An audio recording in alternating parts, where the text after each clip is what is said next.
nyonso bana ya Angola bana plutôt esika nyonso ka ba Congolais bazali olanda kaka internet Pierre rejeté libanga o babwaka donc eza libanga ya tano c'est ça bolandaka chaque jour bozwa ba information bien bozwa ba émission bien ba émission oyo ya polémique te tout comme pe ya polémique il faut ezala kaka merci merci la photo bana monde principal là la pierre rejetée en haut Pierre TV pour la mission de ça on attend on a la information esengo ya lelo bandeko bana poto waga na mboka mofaya Olanda la pierre ouverte la TV la pierre rejetée soko tanya ngote moloko kufa monoko ya koyala mona oh lele merci. Bonjour, beauté partout, vous en avez dit à ce moment vous êtes belé devant l'ordinateur, et puis toujours c'est là bas congolais ou même vous en avez sur la TV la vidéo à partir à Potokuna vous c'est là la site la vidéo on a passé merci na mille et quelques congolais vous sur la émission auto diffuser qui a la minute. Merci na yo maman j'ai été nous les progrès à Londres des nouveaux citoyens yo invité sur la lobani pour na yo petit mot azo ça m'a bien à Poto na Londres et puis Jonathan Eling merci na yo prophète Eli Elungu oyo azo pambola site oyo azo pambola Pierre TV lelo kande to lobana masolo mboka to yeli bino toujours pesa bino biso ezambe musala ezolo bana place ya kokosa bino na ba image ne ba musu bazo poster ba photo mais loko monte na kati botola na biloko kitoko lelo bozolanda Jean-Marc Kabong. Comment est-ce qu'il compatit ensemble avec Ndegonaye, Jean-Pierre Mbembe, Wazalaki décalé, comment pas expliquer vision politique, il y a eu des tests, comment expliquer plan d'Atango, il y a des témoins, tout ça. Alors je n'ai pas beaucoup de commentaires à faire sur cela, Tobaki na sito, ma image et Olobana place na biso. Je vais vous laisser ensemble dans la régie, Jonathan de tout à l'heure dans la régie Kuna. Je suis Kaban, tout beau balancer les bisous dans l'image ensemble dans les téléspectateurs, nous sommes là dans le cinémato revenu pour les annoncer l'émission.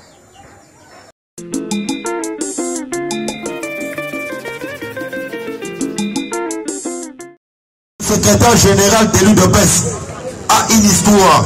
Il est aussi jeune. A un témoignage Jacopesa, Oyope et Kodiko Salake, Yomutu, Ozaladede. Combattant les facilités. C'est le tout jeune secrétaire général que l'UDPS est connu. Et là, engagement, il y a moins de commissaires. Alors, il y en a vous êtes obligé de engager à niveau Kabila Salini. Merci. Et vous avez aux détracteurs, ils ne s'en prendront qu'à eux-mêmes. Aouatolobi, soyons unis. L'Insou et Zapega, Nicolas Nini. Au Seigneur, on va combattre au papa de Liboso. Avant que le secrétaire général de l'UDPS, Jean-Marc Kabout, 520 gigas, Yépe, Azama Boropin, Escaboma, Escaïba, Escafinga, Adaba Fingi, Escarepondaka, Dosengi Nabino Bozong Nasima, avant de permettre Boyoka, Maloba, Oerobimana Munogonae. Olanda logique, Oezana niveau de sécurité, Olanda logique, Oezana niveau de protocole, pour Masolo et Banda. S'il vous plaît.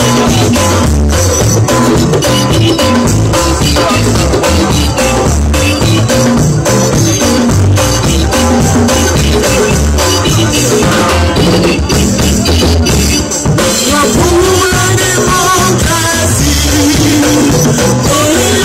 pour les sociales, la partie du peuple. Pour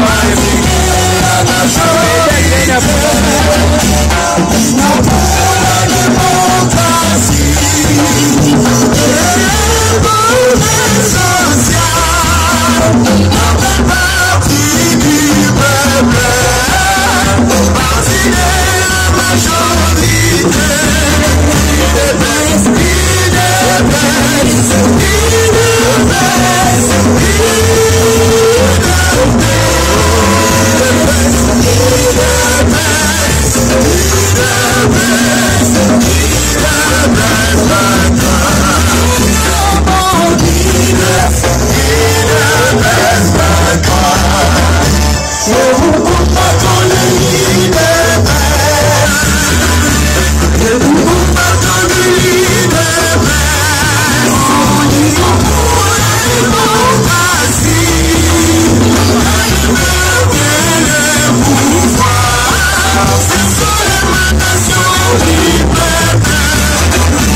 pas de retenir le secrétaire général. Pourquoi? Vous voyez que vous savez, là, il m'a cassé. Nous savons ma belle. Donc, Azamaloba, Aloba, comme ça, il y a pour introduire le secrétaire général. Tobeti Maboko Makasi, bon secrétaire général actuel chargé de plantation, mobilisation, tout. IDPS, viva! IDPS, viva! IDPS, viva! Bomi Bete la Maboko Makasi, Bana Kiseki. Bon, nakanisi Dengue secrétaire général Nabiso à Telemiawa. Tous à Kolemba, puisque Tokota qui réunion Banda Tongo. Mais pour honorer jeunesse, Yango Bomoni Aye. Ngana Kozwatan et Belé à Kolobamingi à Waliboso Nabinote. Na kozala un peu rapide de manière à ce que na presse parole à Ebisabiso, Nini Abombe, Biso Pona Mokolo Alelo. IDPS viva! IDPS viva! En tout cas, Ndenge président Tewa Ebisibino, ceux qui colonzem Badingi, lundi, na kozala na mboka mbujimai, poto kende kosolo la pena ba combattant, na biso bazakuna. IDPS viva! Boko sepela na pesa bango bambote oyo kote pa na bino. Bon, merci mingi, puisque le président a signé hors de mission naye, na lingi, n'a passé parole et pas secrétaire général Nabiso Jean-Marc Kabunda Kaboun et n'a pas si merci mingi pour nous lelo. Merci. UDPS viva! UDPS viva! UDPS viva!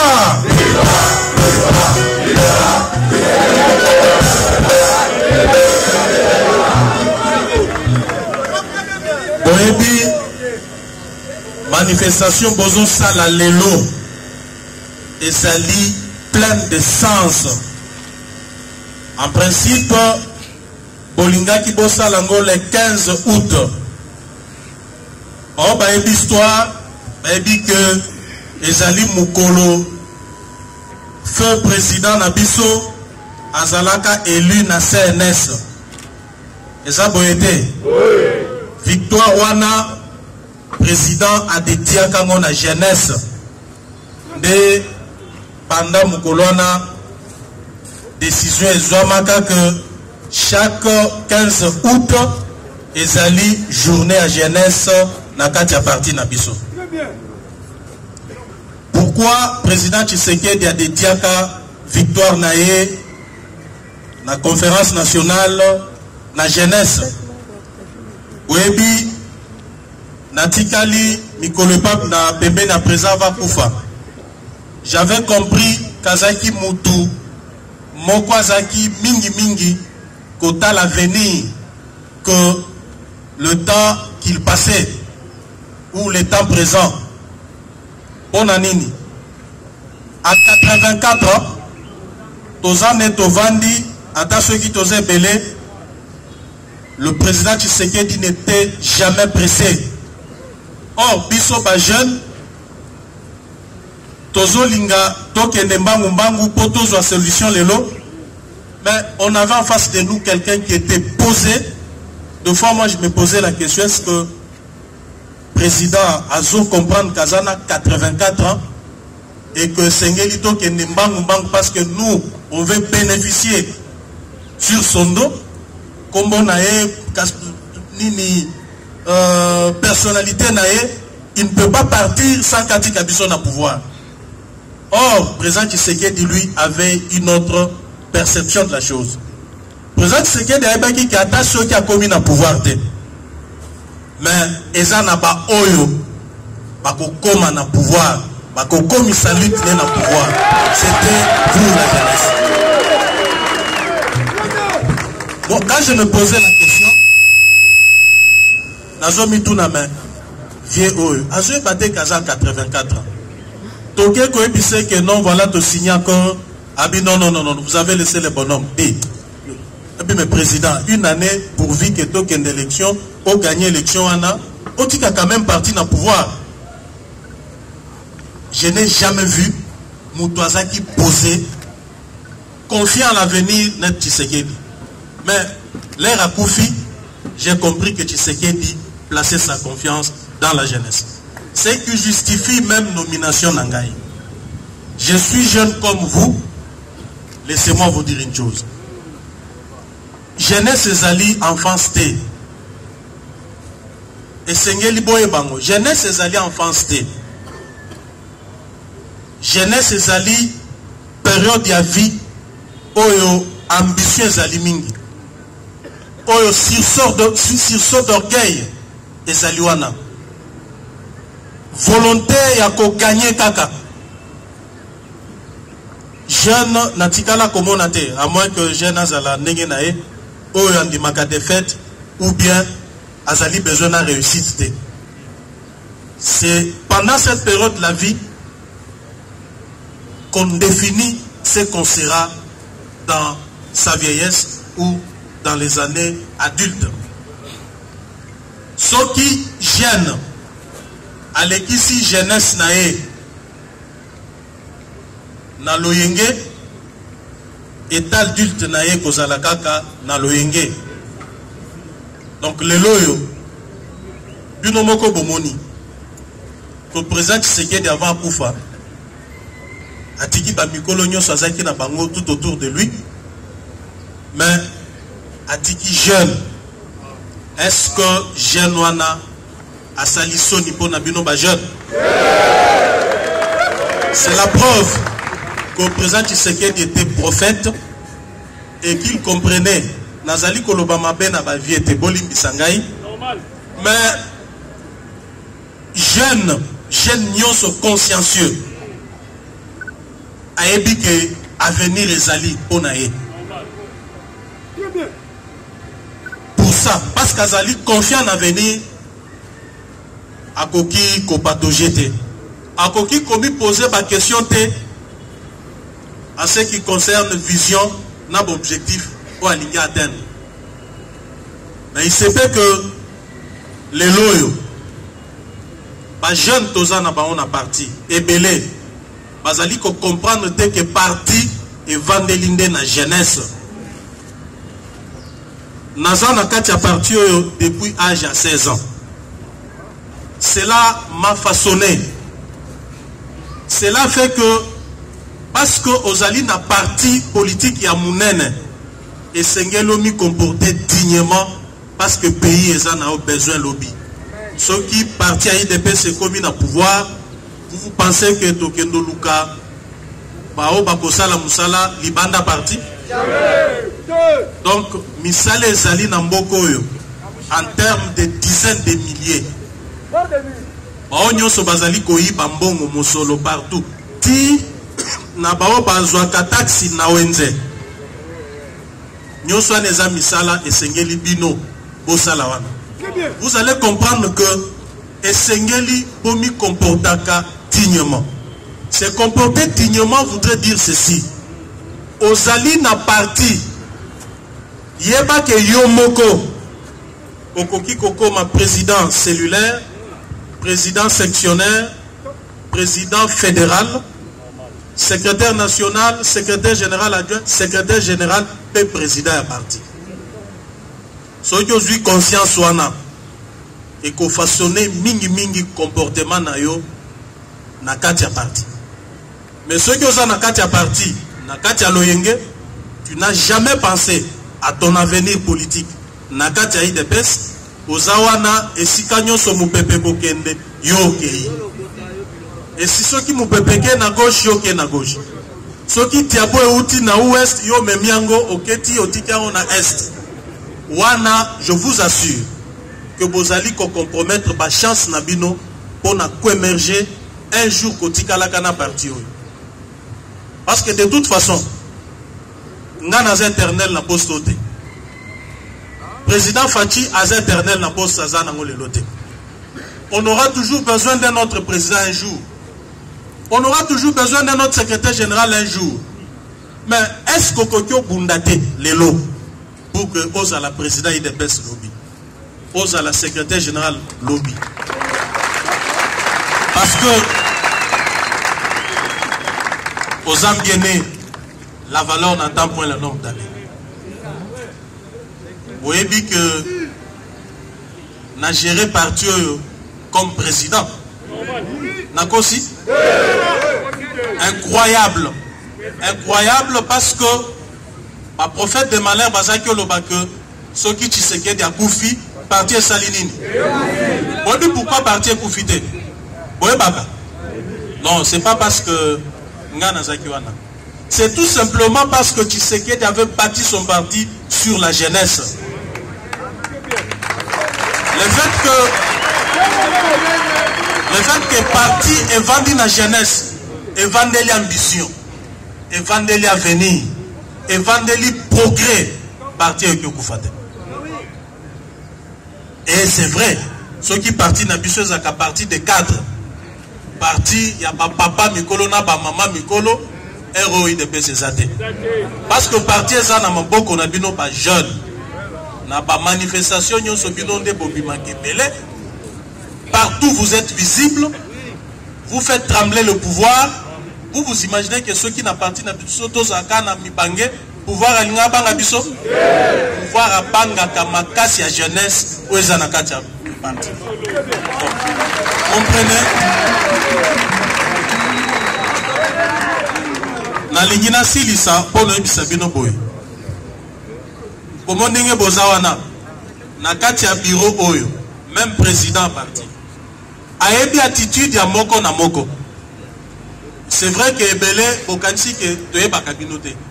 Toyebi bino. Ceux qui ont excellé na makambo pamba pamba. Ngana ebi ke ah jeune tel ah de wanate. Jeune tel wanate, jeune tel boy. Donc aidez-nous à ce que lobby doit responsabiliser bino.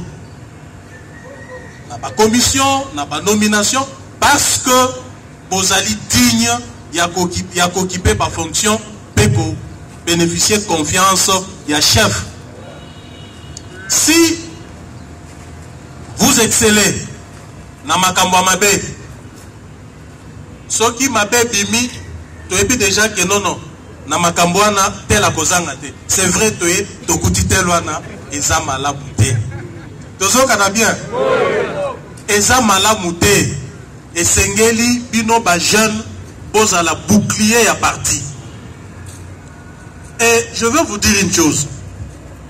Oui, même ceux qui ont na musala, l'entreprise, au kokyo mata fonction facilement ceux qui ont fini à chef na musala.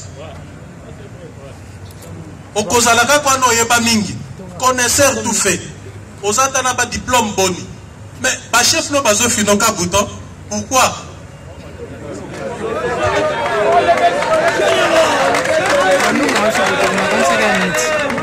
voilà pourquoi te rabi ko finga te me koyeba eleki parce que ceux qui peut ebi mingi chef habite oyo a ebi déjà mingi na tiao donc la meilleure façon que ça là pour on m'attacher une entreprise et ça yo yebi au misele to ebité ceux qui ont commis le bossa chef à l'obiti mais yo yebi que chef a salaire bon ça va n'a que notre chef à après que chef au salaire voilà comment on fait même dans un parti politique au monde que ceux qui ont mis comporté malamu au comato matio matiti un jour batubako ka somoté pour nous dire que le parti pour nous confier aux responsabilités mon ami.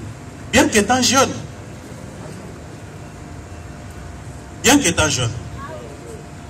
nazo senga na bino nyonso pour comprendre que parti oyo ce qui est koufité c'est grâce à vous.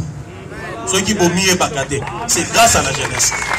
Et na lingina ebisa bato ba diaboliser kanga pa na bino.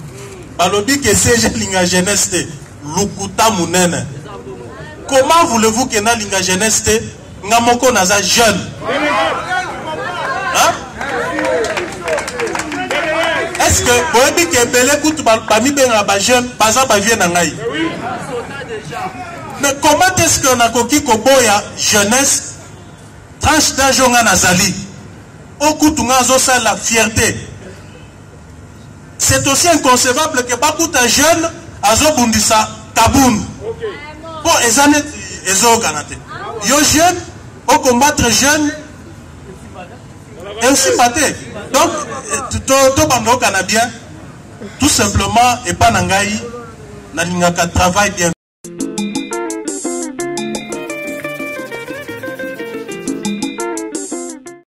La métisse noire, maman Jacqueline Nzongo en France, n'a dit que ça au CPLA, dit le CG.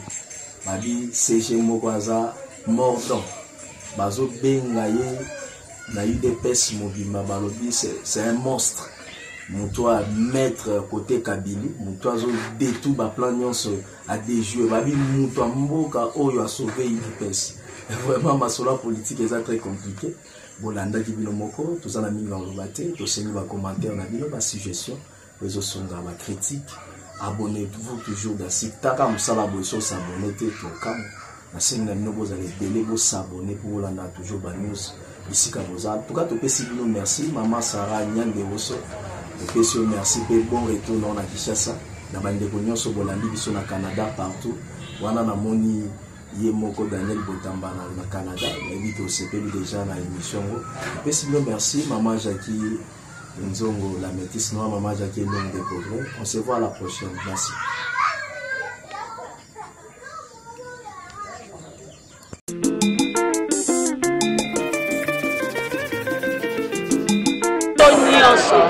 Bana ya Angola, bana plutôt. Et si tu as un Congolais, Rolanda Akanga, Internet, Pierre rejeté, Libanga Omaboaka, Gaïza Libanga Yata, c'est ça, Rolanda, chaque jour. Vous avez information bien, vous avez émission bien, émission Oyo, il y a polémique, tout comme il y a polémique, il fait ça là. Merci. Merci. La photo, par là. La pierre jetée en Pierre TV. Pour la mission de ce. On attend la télévision. Et c'est moi les lots. Bandeko qui va na photo. Moi dans la boka mofaya. Hollanda, la pierre ouverte, la TV, la pierre rejetée. Ce qu'on tient à côté, on le recouvre, on le regarde, on le regarde. Oh les lèvres, c'est.